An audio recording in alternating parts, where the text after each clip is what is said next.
So what happens if the executive director is just no good and they can't necessarily get rid of them? That's a really good question. And I think if we're flipping the table here, I also have seen at times where board members have identified gaps within their executive director. And there might be other things that executive director does really well that they're afraid to make the executive director maybe angry or frustrated. So they're not as direct to really be able to pinpoint, hey, executive director, here's the areas you do really well. Here's the areas that you're struggling. Here's the impact that we've seen around the areas that you're struggling. We would like to put you in a pathway for improvement. Hi, everyone. Welcome to Community Success Podcast. In this podcast, we talk about grant makings, community success, as well as different organizations within the community. In this episode, we're going to be focusing on the crucial aspects of improving as well as aligning relationships between nonprofit organizations. So today we're going to be focusing on how nonprofit board members can align themselves with their staff of their organization. So today I have Deo with me. Say hi a little bit. Hello, Millie. How you doing? Great to have you. Yeah, thank you. Great to have you as well. Can we first start off on what are the challenges that actually come when it comes to board members and their staff? Thank you, Millie, for that question. Board members are such an important part of a nonprofit. Same way how staffs are also a very important part of a nonprofit because they're the folks on the ground trying to accomplish the mission and vision of an organization. Often, there's some disconnect between the board members and staffs. There's various of things that contributes to it, but it's very, very important for board members and staff to have a good relationship and, more importantly, a good alignment so the organization can be successful. Okay, so why is it important for that relationship to foster? Yeah, it's really important because the staffs are the folks that are on the ground overseeing the day-to-day operation, either it's programs, it's services, fundraising, all the different moving parts of a nonprofit that needs to go into in order for the nonprofit to be successful. Mm-hmm. The board themselves are actually the folks that are in charge of making sure that the direction that the nonprofit is taking, it reflects the mission and vision. But if you don't have an alignment, then there's a disconnect.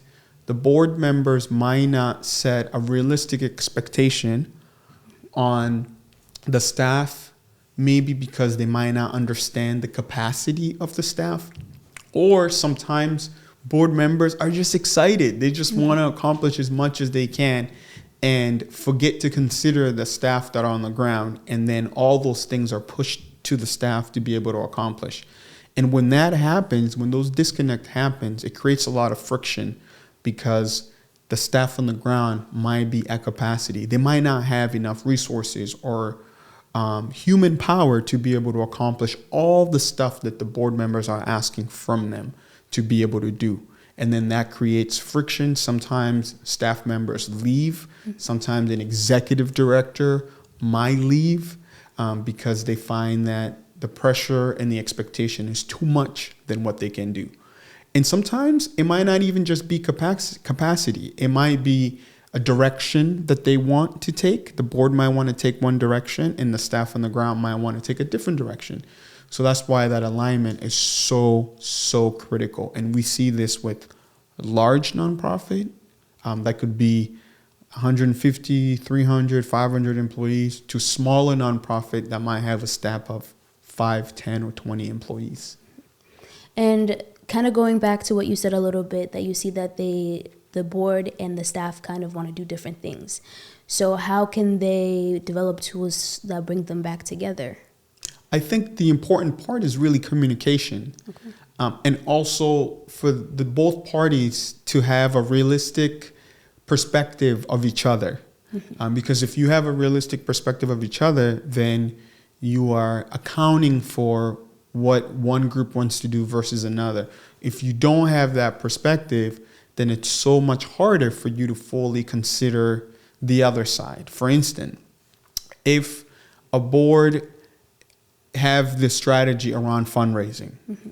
and maybe aspect of that fundraising falls under the board members, if you're reaching out to different people, doing maybe a fundraising event, And then there might be aspect of that fundraising, the day-to-day, that actually falls on the staff. If you have a small staff, on top of them running a program, providing services to the community they serve, are then asked to do maybe additional hours of outreach or different additional hours of positioning. If the board doesn't consider the realistic expectation of the bandwidth the team has, then they might miss that. So they might say, hey, we want to up our fundraising. We have a fundraising effort. We're trying to raise this amount of money or that amount of money, and we need you to do this, this, this. The staff might not have the time to do it. And then depending on the relationship, the staff might not voice their opinion. They might voice their opinion to each other, like, hey, can you believe it? Like, they're asking us to do all this extra stuff. But they might not bring it up to the board members because they're afraid that it might jeopardize their job security, because there are times where board members have a lot of power to decide what the employment experience is going to be for the staff members. So we see that very often, where the staff themselves don't really feel empowered to be able to voice their feedback. And sometimes the only opportunity staffs have to voice their opinion might be through the executive director of that organization. And that executive director might be also going through a lot of challenges themselves in order for them to fully represent the voices of the staff. So how can the board develop that gap so that the staff or executive director can be comfortable to speak and voice themselves? Yeah, I don't think there's one answer. I think there's multiple things they can do. I think the number one is definitely communication. Two different ways of communicating. You can do listening sessions where, it's small groups of folks asking questions around capacity, where there's alignment, where you disagree, how do you feel the organization relationship is between board members and staff? What are the overarching priorities you have, right? Board members have to be intentional in asking these questions in order to gauge where the employees are. And then the other way around is making sure that it's reciprocal, where the employees themselves can also ask questions to the board members. Hey, what's our vision for this year? What's our vision for the next 2 years, 4 years? What are you hoping to accomplish, right? If that conversation is not there, then it's really hard to understand where both parties are positioning themselves. And then you become very protective. So from a staff standpoint, you might feel very skeptical or cynical, or you might have negative feelings about the board because you feel like they're giving you way too much work than what you're able to do. And then from the board member's perspective, they might feel that, what's going on with these staffs? Like, we feel like every time we have something in place that we've agreed on that the executive director is going to accomplish or execute, the staff are always behind. They're always lagging. They're always slow, right? So part of it is creating those communication opportunity. And sometimes you might need a mediator. You might need someone that's neutral and outside, a consultant or somebody that the organization have a relationship with that has the skill set to moderate a conversation such as this through surveying, listening session, feedback. And then you take that information in order to figure out what are the staff saying, what are the board saying, and then where can we come together. And in our work at Mwano Consultancy, we've had a lot of opportunities to do these type of work where we come in, work with the staff, work with the board, and try to bridge the gap in order to create that alignment. But it really comes from those engagement of conversation and collecting those data. Because if you don't do that, then you might run with your own perspective if you're a board members, or if you're a staff, you might also run with your own perspective.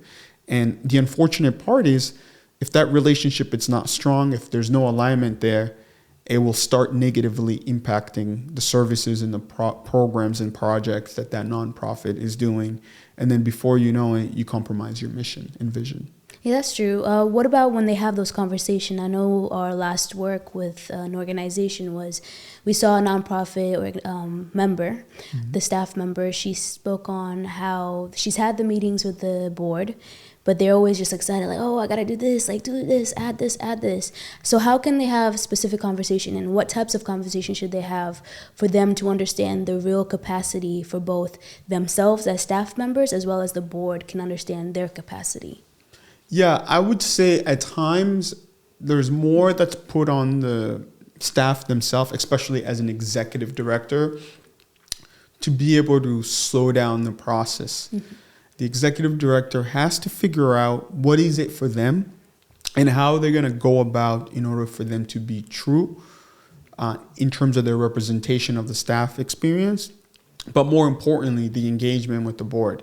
So that means sometimes the board members are not going to be proactive in order to understand what the lay of the land is, right? What the on-the-ground experience is for the staff. It is for the executive director to be very strategic in order to seek those opportunities for honest and truthful conversation around the reality. And then executive director, you also have to have agency. You have to have power. Because if you feel the power, then it's going to hopefully drive how honest you're going to be. Even if you know that something that you might say, the board might disagree.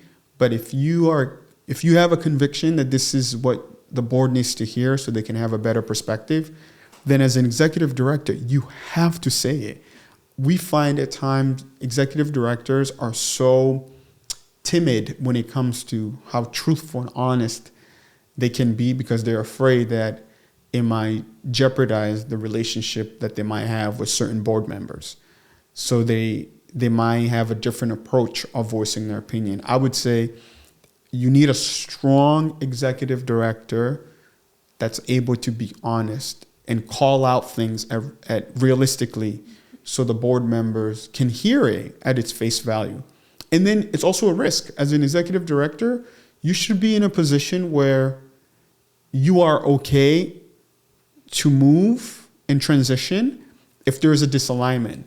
And if the board, and I'm not saying this for that's how the executive director to lead, but if the board feels that, they will more be receptive to hear you out and not think that you're at their mercy, because it should be a mutual, respectful relationship.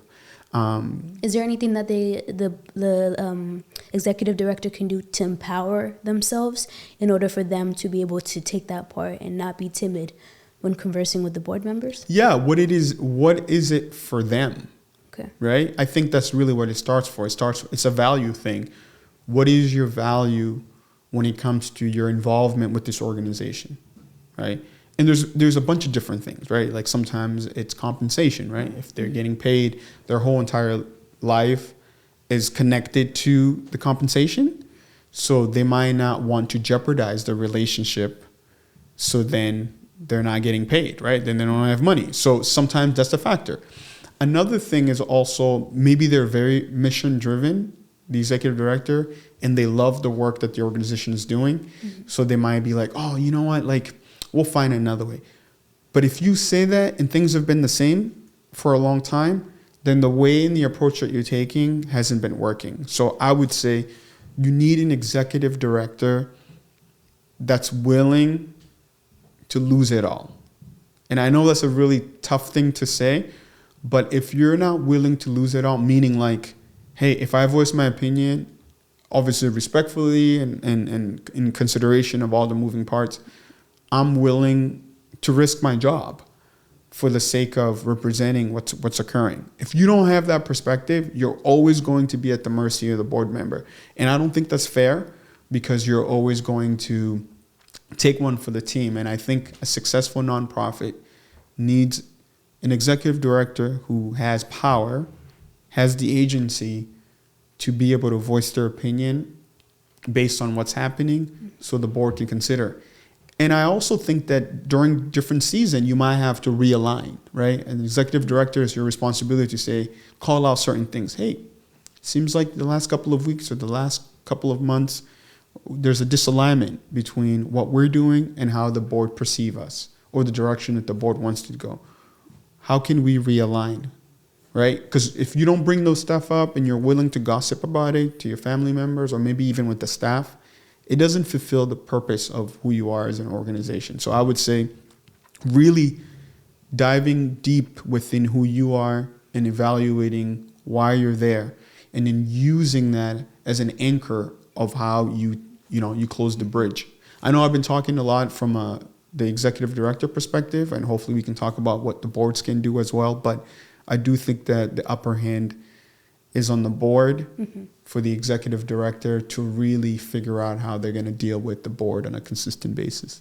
Yeah, so let's back it up a little bit. So what can they do, or what can they do in order for them to catch that disalignment happening at real time or even right before it happens, especially when it comes to the board themselves? Yeah, I think the executive director has to be very intentional on calling out certain things. You have to do a really great job of record keeping when it comes to engagement, right? So it's like we had maybe quarterly the board meets and they approve certain things. You have to evaluate what has been some of their reasons, right? So you can, you have to evaluate to say, hey, the last couple of weeks or the last couple of months, the board has voted this way, or the board is.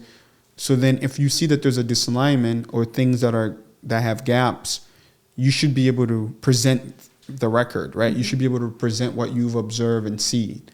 And depending on how the board react to it, will determine what you do next. But if you don't do a great job of record keeping and, you let your emotion take over and you're just going off, that might not be the right tactic, because board members are very procedure-like most of the time. So you want to really say, hey, when this came up, this is how you all voted around this situation. This is how it impacted us on the ground. This is what I did to try to bring awareness to it seems like majority of you all didn't really care about it, or you gave me this example, that example. This is the predicament that we're in as a staff, right? Like you got to be very methodical and very process oriented. And if you can provide it in a fact form, even if the board is not receptive, they will still have an anchor to go back to based on how you provide your stuff. I find at times most executive directors that don't really have a great relationship with their board, they wait till things have gone into capacity. So then it becomes like a frustration thing. It might be a bad email they sent that has a lot of their emotion, or it might be a meeting that they're in where they kind of lash out. And that's really not the best way to get the board's attention. I think you should be very process oriented, record everything, make the connection, show where the disalignment is, and create the opportunity to engage with the board. And if the board is not receptive, then it's your opportunity to reflect on if that's the right organization for you to be leading or not. So what happens if the executive director is just no good and they can't necessarily get rid of them, but how can the board be the one to realize the disalignment, and how can they fix that until the point that they can elect or select another executive director? Yeah, that's a really good question. And I think if we're flipping the table here, I also have seen at times where board members have identified gaps within their executive director, and there might be other things that executive director does really well that they're afraid to make the executive director maybe angry or frustrated. So they're not as direct to really be able to pinpoint, hey, executive director, here's the areas you do really well. Here's the areas that you're struggling. Here's the impact that we've seen around the areas that you're struggling.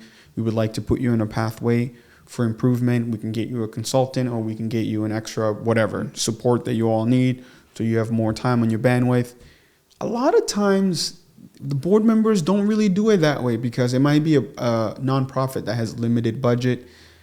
Maybe they feel like, man, we're lucky to have this executive director and we're not paying them competitively. So if we say something, what happens if they get upset and they want to leave, right? Yeah. I've seen a lot of that on the back end, working with different boards. But I do think that it's really important for that board team to be very transparent with the executive director. You want to, either if you do biannual or annual reviews, do a great review on them. Definitely highlight the areas that they're doing well, but definitely highlight the areas they're not doing well, and show the gap and the negative impact it has. And then get them on a improvement plan. Because if you don't do that intentionally, some of those areas they have gap is going to continue to grow, and eventually it's going to undermine you. I've seen it in many nonprofits that I've worked with where the board is so passive because they're afraid of losing a certain talent, and it just jeopardizes the integrity of their organization. By the time that the person has to leave, either they get forcibly out, it's too late almost, because it's already infested negatively the staff, the reputation of that organization. So I would say board members have to be proactive, more direct, and come up with a pathway. And then boards also have to evaluate and say, hey, is this the best person for us? You want to do that sooner than later. Because if you realize that they're not, then you have to find someone else. Because you don't want to keep an executive director on that you think that person is not the best person just for the sake of keeping operation going. If there's certain things where you've justified, then let that be the reality. Maybe that's the truth, right? That person can only give us this. But if there's things where you all feel like it's not the right person, sooner you get rid of that person, the better it is, so you can find the right person to come in, because it could really jeopardize everything your organization has built if it's not the right person. I think, and again, I'm going back to transparency and honesty. I think that's the theme in this conversation. We see it often from the staff and from the board perspective. People are not honest with one another. Not honest at all. Okay. And then last thing, can you give us an example of a story of an organization that has excelled the expectations and aligned with their staff? Yeah, I mean, I've seen many organizations that have reshuffled and relaunched, realigned. I think the big thing is the organizations that I've seen them do a great job is humility, them being honest with each other in every aspect of their operation. So being realistic about their fundraising goal, because a lot of the pain points sometimes in some of these organizations, it's money. Yeah. They might have an unrealistic goal when it comes to the resources, and then if they have gaps, those gaps challenges and jeopardizes, they feel the pressure. The other area is making sure that their mission and vision is really a true representation of who they are and what they're doing. And I think that will also drive who you have on your team running your organization, who you have representing your organization from a board perspective or even from a committee perspective. There was a partner that we recently worked with, and they had a legacy executive director for a very long time. And when we got involved with them, they were really trying to figure out how they can be more culturally responsive to the changing community that they serve. And initially, when we were trying to figure out where they were and what they were trying to do, a lot of the stuff that we kept asking, we would say, what relationships do you have? Who in your community do you have a relationship with? And it was pretty clear to us that they had some gaps in terms of the community they wanted to engage with versus the relationships they had. So in a lot of our recommendation, it was go build relationship. Through the relationship building, you will figure out what you need to do based on the feedback that you get from your folks. And luckily, in that sense, the board were somewhat receptive of that approach, and they allocated some resource for them to do that. And 2.5 years later, it's a very different organization in terms of what they're doing now. They've cultivated the relationship. What they've learned from the relationship is informing what they're doing as an organization, not just from a staff standpoint, all the way back to the board's priority. And they were able to bring a new executive director who aligns very well with the direction they want to take. So they utilize some of those things, even how they were interviewing potential executive directors. So, and today they have they're still growing. They're still developing stronger relationships, but the DNA of who they are now, it's a very, very different organization than they were 2.5, 3 years ago. And I think a lot of that comes from it comes from honesty and truthfulness of how you reflect on who you are as an organization, who you want to serve, how you're engaging one another. And I think for most organizations, in order to have a successful relationship between the board and staff, you need to be vulnerable and honest with one another. You have to create that space. You have to have a rule of engagement of how do we talk with one another when we need to bring up things that might not be fine and dandy, when we have to give constructive feedback, or when we need to dissect or unpack certain aspect that might be frictional. You create a rule of engagement around it, like what are our expectations? How do we come into those like conversations? A guideline. Yeah. Do we bring in a facilitator? We're going to sit in the mud at times in order to unpack. If you normalize that and you demonstrate a couple of times, then when those issues occur, it's much easier to invite everybody back into it and figuring out what do we need to do now. And I think that's the secret sauce, normalizing those hard conversations. Because if you don't know how to have those constructive conversations, it's left to the mercy of the folks that are on the ground most of the time, or those folks that might not be showing up in a way that it reflects your organization. And I think a healthy nonprofit, it's a organization that's run by humility, truthfulness, and not afraid to have those hard conversations. Any last words for nonprofit board members as well as executive directors and staffs to help them out with transparency and trust within their organization? I would say consideration. Mm-hmm. You have to be considerate of each other. You have to be considerate enough to want to not lead by your initial inclination of what you think it's occurring. Unpack. Create time to unpack, especially from the staff. Learn about the staff's day-to-day. Learn about the staff when it comes to if they're doing any front-facing services or programming.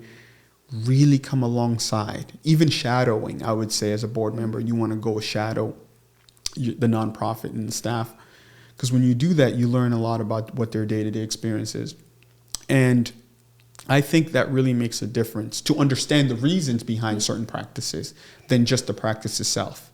And what you learn through that process, let that inform how you think about your role as a board member and how you advocate and engage with the broader staff team that you have. Because your staff are the ones that are fulfilling your mission and vision. I mean, if you don't have a staff to do it, even if it's a volunteer staff, then you're not going to be able to be successful. And so I do think that board members have to be very receptive of the folks that are running the day-to-day, but really having consideration and compassion too for the people that are doing the work, because they are going out of their way. Yeah, regardless if there's a financial incentive, if they're an employee that are getting paid, they're still going out of their way in order to fulfill your vision and mission. And I would say the other thing is having a change mindset, meaning that change will constantly happen. So you're not afraid to make the right decisions when it requires change. Yeah. I find a lot of nonprofit at times they're holding on to legacy practices. We've always done this. We've always done that. And they're less open to try different things. So, yeah, that would be my recommendation. And I think it should be embedded in the strategy of the organization, that they're constantly reviewing what our clients, what are our service, the community that we're serving, what's their story, what's their narrative, what are they saying about us, what are the staff saying, what are the board members saying. It's a 360 evaluation, but we're super grateful for all the nonprofits that are out there doing impactful work. We're super grateful for board members that are out there giving up their time in order to help to serve the different communities that are out there. And we think nonprofits are so critical in the success of our communities. So, but there's opportunity for stronger relationships for sure. 100%. Thank you. Thank you all for joining us today on this very important and crucial conversation on relationships and alignment within nonprofits. Join us next time for more conversation on success in the community, grant making, and other topics. Subscribe and see you later.